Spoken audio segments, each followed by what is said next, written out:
man, my life was, it was miserable. I wasn't able to hold a job. I wasn't able to, I wasn't functioning. I was failing in every aspect of life.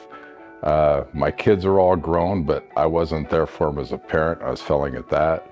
They didn't want me around, and because of that, I was missing my grandkids' lives. I had pretty much lost all the friends that I had had. I was disconnected from my family for various reasons, mostly because I didn't want them to see me the way that I was. And so I was pretty much just living in isolation, and I was full of fear. I was full of anger. I was full of guilt and shame about the things that I did. I couldn't let people see what I was like. I lied about everything, and I just tried to hide it from it, and hide what I had become from everyone. And everyone saw through it. The people that were close to me knew what was going on, and they suggested that I get help, and I just, until I got to the point where I was ready for help, I tried until I burned it down to the ground, basically. It was after a weekend binge. I left work on a Friday, and I had plans for the weekend, but I ended up at a bar, and none of the plans that I had for the weekend came out the way that I did. I mean, and there were good plans. Like, I was going to go visit some family up north, and I ended up taking a detour going to New Mexico after, at like midnight, extremely drunk, and met someone up there, and went on a weekend binge, man. And then, 50 years old, first time I ever tried methamphetamine, one of the things that I never thought I would do. But, that's the way I was. That's the way I ended up, man. I was just, anything that would take me out of the state that I was in, I sought. And, when I was coming back from that trip, and I just felt sick like I had never felt before.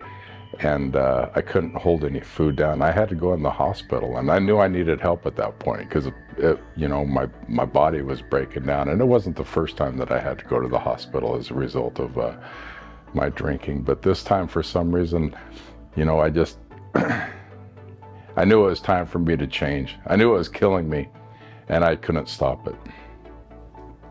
There was a lot of good things that I learned from treatment. One of the things that really stood out to me in treatment was when they would bring these meetings from outside in, mostly the alumni meeting. And I remember these guys, these alumni that would go up there and share, and they had like 30, 60, or 90 days. And I just like, how in the world are they doing it? Because I couldn't get together more than a few days on my own. And so, yeah, I just started listening to their stories and listening to how they did it. And then, there was some of the people that worked at the facility that were also in a program, and they were sharing how they were able to obviously overcome their addictions and live a better life. So started listening to what they had to say.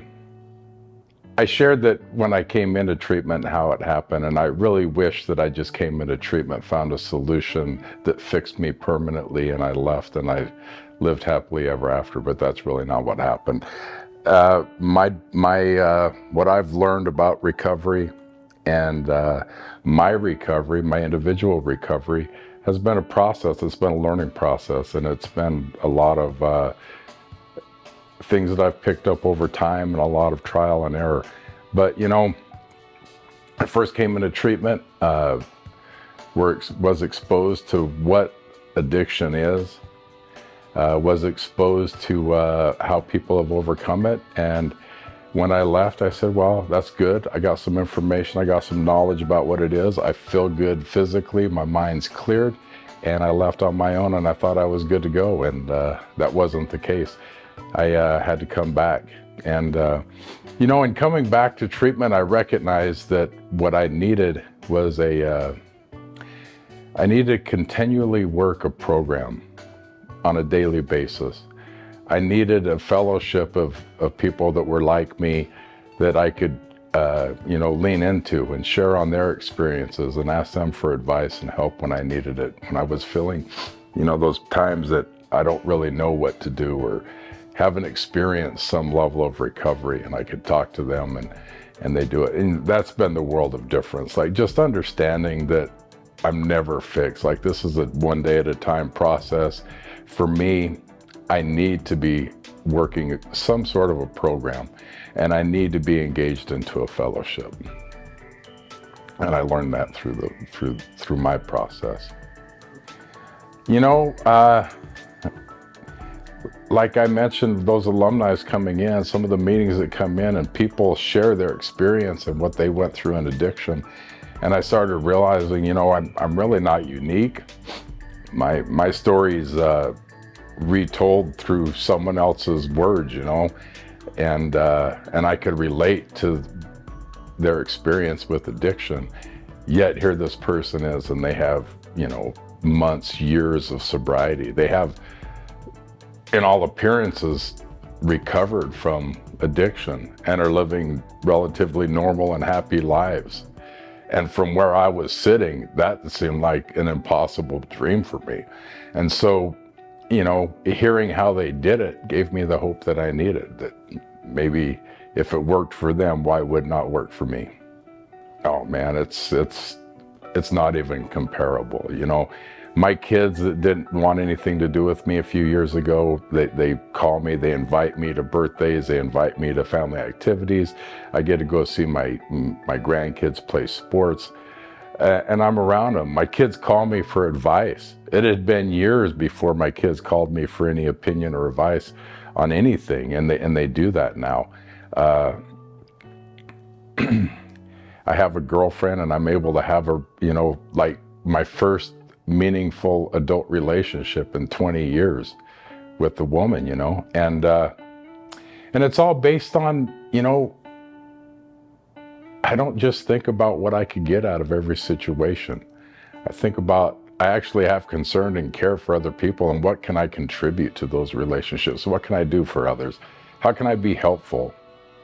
And that change in perspectives, made all the difference in the world. Because for a long time, and especially in my heavy addiction, only person I could think about was me, and everything I did was selfish, trying to get the most out of I could out of each situation that I was in and out of each relationship. And that's really a lot of the core to my problem. And I learned that through recovery.